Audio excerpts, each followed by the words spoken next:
Chris Watts. The relationship begins to fall apart, crumble, or fail. You have weakening bonds.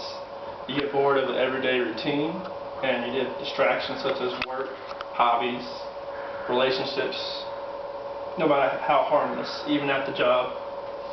You might meet a new person, and it could strengthen into something else, and could weaken the bond you have with the partner you have. You spend less time with each other, and sometimes you have no time to maintain the relationship. Sometimes in a relationship, you maybe make promises that can turn into a major betrayal, or minor arguments that could turn into things where you could say spiteful comments, which turn into bigger problems. The first phase of deterioration is interpersonal dissatisfaction, which is when you become unhappy with all the everyday interactions with you and your partner. You also begin to view your future with your partner as a negative future. And the second phase is interpersonal deterioration, which you start to grow farther and farther apart. You share less of your free time with each other. You have more awkward silences at dinner, or when you're just out by yourself, you don't talk at all. You disclose less of your feelings, and you show less affection toward each other. When you have good communication, you show more nonverbal communication, which is the majority of the messages we send, like through gestures, facial expressions, eye contact, the tone of your voice. And there's many types of forms of communication these days, and it's the most successful groundwork for relationships. A few quotes that I've done research on from Elaine Shimberg: all relationships problems stem from poor communication skills, which is very true. And another quote from Shimber and Sorjan: you can't communicate while you're checking your BlackBerry, watching TV, or flipping through sports section, which is very true. With technology nowadays, you'll be on your iPhone, your BlackBerry, at a restaurant, and you'll see two people at a table, and you'll see both of them on their phones, either Facebook comment status, or maybe playing the game. And there's no communication at all. Commitment is the degree of commitment affects your relationship. According to Hirofumi, not surprisingly, commitment is especially strong when individuals are satisfied with their relationship, and grows weaker as individuals become less satisfied. You have to ask yourself 3 questions when you're in a relationship. Do I have a desire to keep this relationship going? Do I have a moral obligation to stay in this relationship? Or is it a necessity for me to stay in this relationship? According to my research, sometimes a necessity could be children. Sometimes when you have children and your relationship starts to deteriorate, a child could help repair it. All relationships are held together in part by a form of commitment, either based on desire, obligation, or necessity. And when the commitment is strong enough to hold the relationship together, you avoid arguing about minor disagreements, and you support one another. When commitment is weak, the relationship is full of doubt, and the relationship deteriorates faster. You have 2 types of deterioration. You have sudden and you have gradual. Sudden would be an example of infidelity.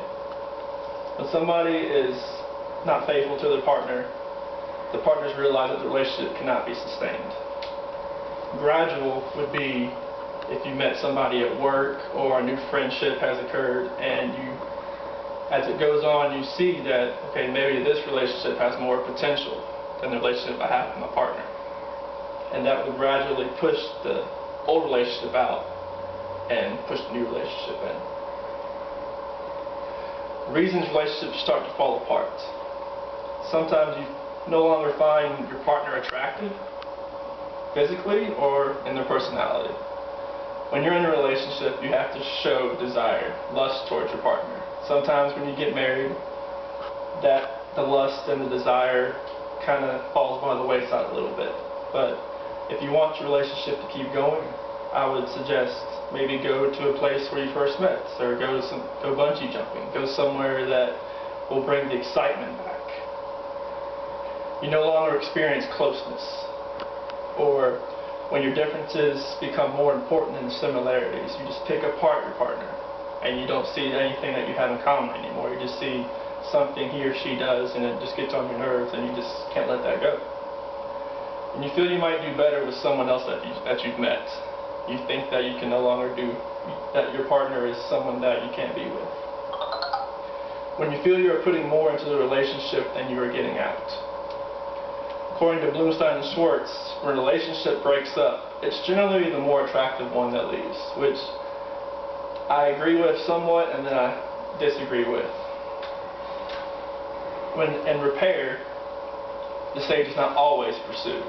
Sometimes people, when the relationship starts to dissolve, repair is not an option and they want to get away and start new. When you want to go into repair, you need to analyze what went wrong and consider what ways of solving the problems. You need to consider changing your behavior or perhaps changing your expectations for your partner. And you might also want to evaluate how you could feel in the relationship if it had ended. One of the first stages of repair you need to recognize, identify the problem, what changes you need to make the relationship better. Avoid words like always and never. If you say this to your partner, it just makes the relationship makes it backtrack. You'll never get to the repair stage. You need to take responsibility for your feelings, not blame your partner. And you need to be descriptive when discussing grievances.